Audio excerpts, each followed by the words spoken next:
This is Sebastian Crit with a no-spoiler film review of The Grudge.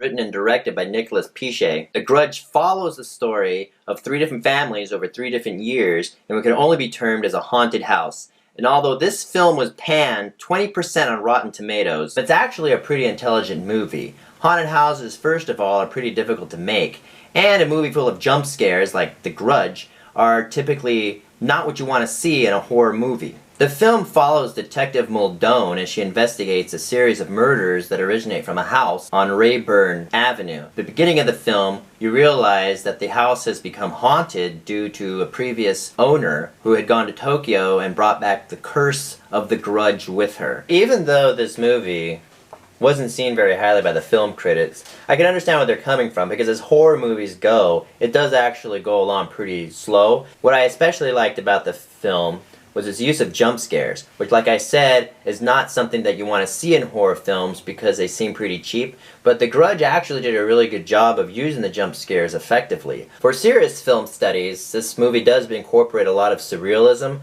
a lot of David Lynch themes, and the movie has a look of a graphic novel to it without actually being a graphic novel. The music that courses throughout the entire movie really reinforces the spookiness of the entire film. Plot lines in the movie jump around, so a lot of the clues that you'll eventually come across are shown at the very beginning of the movie. Another interesting point of the movie is how the spooky hands are seen by the audience but not by the characters in the film. So it really does reinforce the intensity of the scares. The movie is actually very well structured and very well written, but as horror movies go, it's not something that I think most horror enthusiasts would want to go see. It isn't as intense as a lot of the horror films that you see out there. I would give this movie 1 thumbs up, 1 thumbs down because of an intelligently well structured film, but not exactly something that is definitively horror genre, so to speak. The movie does end on a very strong Sam Raimi note if those who study Sam Raimi are paying attention. Thanks for watching this general review. If you want to go into the further elements, follow my Instagram and Twitter for more insight on The Grudge. And if there's another film that you would specifically like for me to review, leave it in the comments. This is Sebastian Crit. See you next time.